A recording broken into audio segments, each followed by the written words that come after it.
Bueno, hoy estamos con Blanca Gil. Blanca Gil creo que todo el mundo la conocéis. Blanca es probablemente de lo más referente a nivel nacional sobre la preservación de la fertilidad en cáncer ginecológico.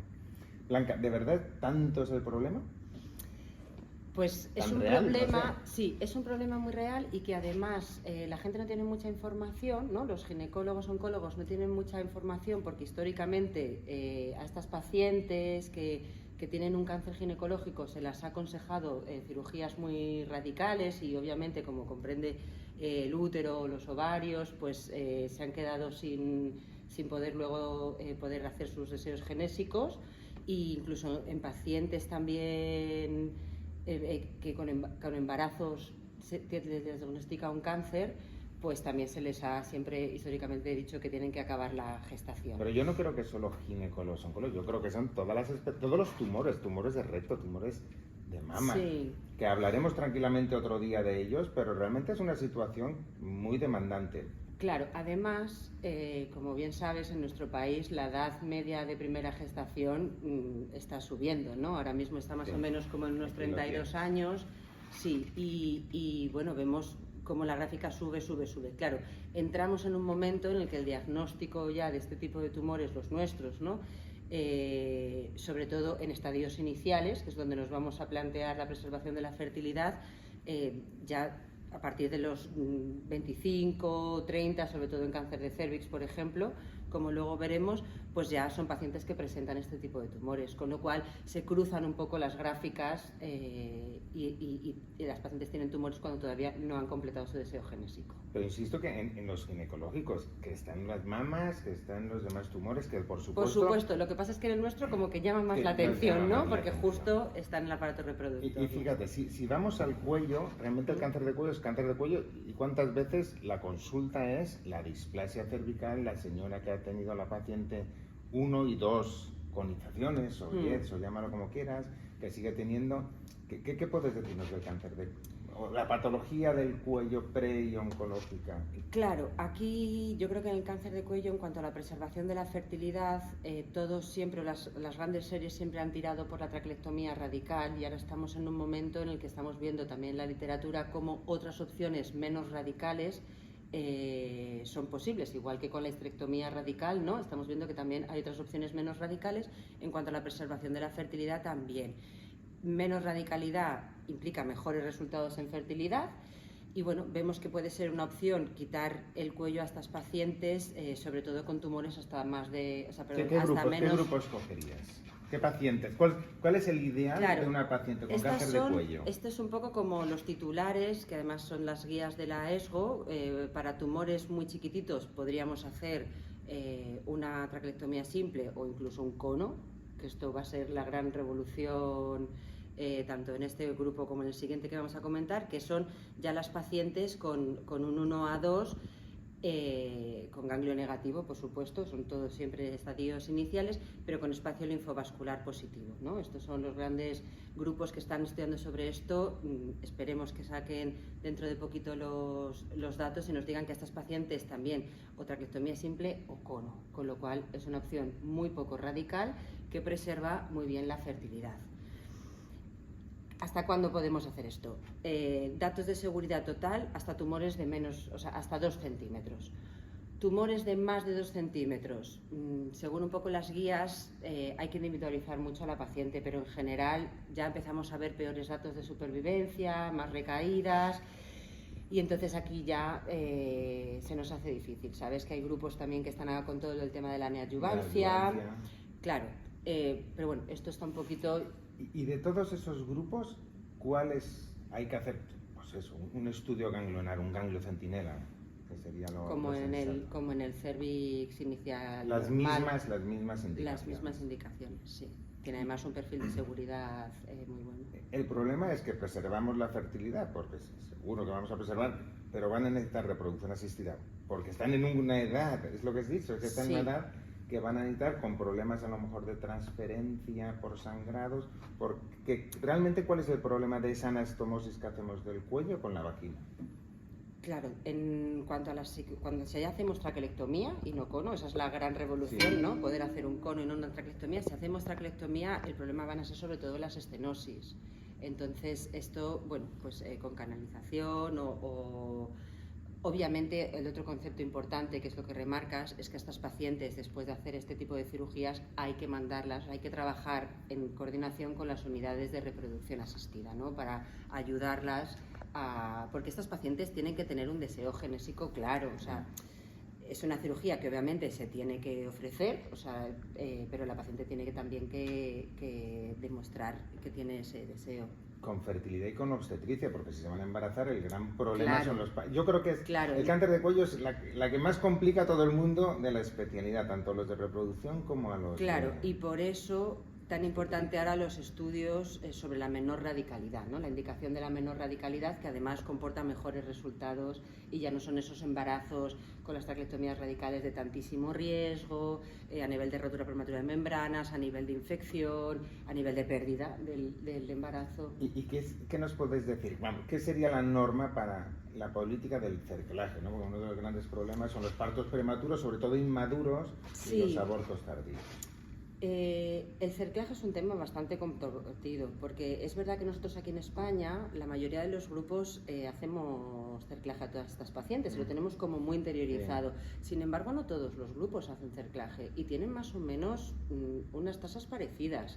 O sea que lo de cerclaje a mí me parece como una cosa muy obvia, probablemente, o sea, yo creo que eso casi todo España lo hacemos. Pero no todo el mundo lo hace. Pero no todo el mundo lo hace. Pero sí que lo hacen diferido, a lo mejor hacen una laparoscopia posterior. Exacto, esperan al primer trimestre de gestación. Yo digo cerclaje dentro de la técnica... Sí. Y ya dejando el cervix, vamos al ovario, porque el ovario, jolín, el ovario siempre hemos dicho que es el ovario da más miedo. El ovario da más miedo. El ovario tiene como estas tres categorías, como lo que tenemos seguridad, ¿no? De que es donde se ha explorado y se ve que es la misma supervivencia y nos sentimos cómodos en hacer una preservación, que son pues los bajos grados, ¿no? Tanto de seroso, mucinoso, endometrioide y hasta el 1C1.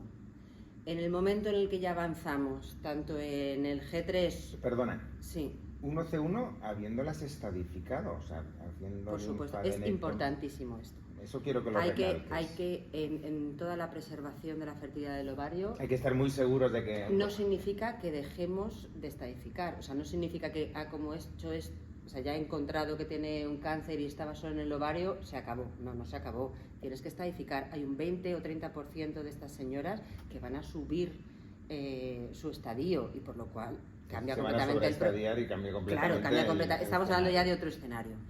Entonces, cuando pasamos ya al G3 o al célula clara, 1C2, aquí hay un poquito de controversia, bueno, distintos grupos reportan distintas cosas. En principio, se podría hablar de una anesectomía bilateral preservando el útero en aquellos países en los que se puede hacer con donación de gametos. Esto, como es una cosa un poco política de cada país, claro, es algo tal. Y lo que está clarísimo, es que todos los G3 y el 1C3 ya estamos hablando de un cáncer de ovario donde no se puede preservar la fertilidad. No debemos nunca recomendarlo. Sí, y todas las guías siguen esto. Y el resto de tumores, porque estos son los epiteliales, los germinales, cordones sexuales. Sí, estos desde que empezamos con la quimioterapia... ¿no? Que revolucionó un poco este tipo de tumores, que eran tumores horribles, de un pronóstico malísimo. Gracias al BEP se puede hacer una preservación de la fertilidad. ¿Incluso en tumores avanzados? Pregunto, ¿es comprometido? Bueno, incluso en tumores avanzados eso está un poco controvertido. En principio en estadios iniciales sobre todo, en tumores avanzados también, una citorreducción de todo lo que se pueda. Y si no está, o sea, si puedes hacer como un TR0, sí, porque luego el BEP es tan potente que va a destruir el resto del tejido tumoral. Y los borderline, ya por último. Es que es verdad que el borderline, te metes en la nueva oncoguía, sí, el borderline, vais a ver lo que se trata y ya se distingue entre el microinvasivo, ¿no? Ya. El borderline, dímelo tú, que estáis ahí superpuestos en la guía. En principio también se debe preservar la fertilidad, se debe dar siempre la opción de preservar la fertilidad. Siempre es la recomendación, sea el tipo que sea. Y del endometrio, porque el endometrio... Vale, el endometrio... estamos poblaciones más viejas, como has dicho, y también claro, más y gordito, cada la vez, masa corporal claro, pues está aumentando sobremanera. Cada vez esto va a ir a más. Acaba de salir la nueva guía ahora de preservación de la fertilidad en endometrio de la ESGO, y parece que es un poquito más inclusiva, ¿no? Antes estábamos solo en estadios 1A sin invasión miometrial, se empieza a hablar que si puede haber un mínimo invasión focal con una buena resección por histeroscopia, que también parece que se establece dentro del tratamiento, por supuesto sin evidencia de extensión extrauterina, y también mujeres con un fuerte deseo de gestación. Entonces, el tratamiento conservador es importante también saber que lo que va a hacer es retrasar el tratamiento de nuestra enfermedad. O sea, la paciente tiene que saber que después de hacer, pues, como hemos dicho, ¿no?, candidata, resección histeroscopia, caprogestágenos, valoración, después primero vamos a intentar que se quede embarazada, con lo cual es una paciente que vamos a derivar también a técnicas de reproducción asistida, y que después de completar su deseo genésico deberemos completar la cirugía, porque en las series, como tú bien conoces, ¿no?, que las cuales no se completa la cirugía, luego tiene una tasa de recurrencia elevada y ya viene con estadios ya no tan iniciales. Yo lo que veo, porque acuérdate que esto fue la tesis de Tiermes Marina, sí, y Víctor Lago lo han publicado, que fue sí, un trabajo de muy bonito, Spain sí, que es un poco la experiencia nacional, y realmente a mí hay un punto que se recomienda muchas veces, que son las resecciones, ablaciones endometriales de la zona focal, de la zona tumoral. Sí. Tenemos que tener la visión, yo lo veo desde mi punto de vista, no sé qué opinarás tú, la visión global, porque esto lo hacemos para preservar, lo que no podemos es lesionar el cuerpo uterino y claro, el estroma uterino a la hora de una futura gestación. Claro, en la resección, o sea, en la nueva guía, lo que hablan es de hacer como una especie de bulking, pero claro, de endometrio, no lesionando... De un 1A, de un tumor no infiltrante en mi Claro, endometrio. exacto, de quitar solo esto en la parte difusa, ¿no?, los que son difusos. Y luego sí un poquito más en la resección esta de 3 pasos, ¿no?, que ellos abogan un poco más en los tumores que están más localizados, y quitar la lesión, quitar un poquito de los lados, que también te sirve para ver que no está infiltrando miometrio, que es una cosa muy puntual.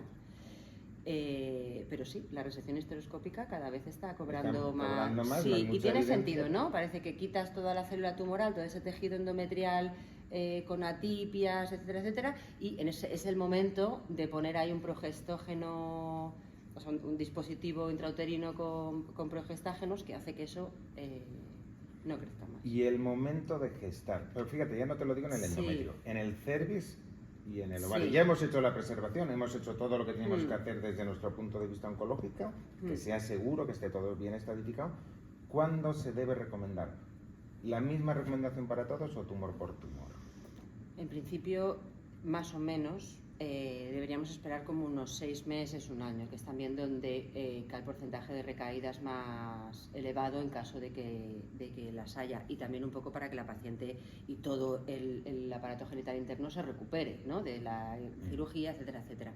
Hay que decir también que, por ejemplo, de cara al cáncer de ovario, se recomienda que la cirugía de estadificación, por ejemplo, sea laparoscópica, ¿no?, también para no crear tantas adherencias y tal y cual luego de cara al embarazo. Más o menos unos 6 meses, quizá un año. Pues te agradezco mucho. Nada, Blanca. muchas gracias a vosotros. Esto ha sido un éxito de explicación. Muchas gracias.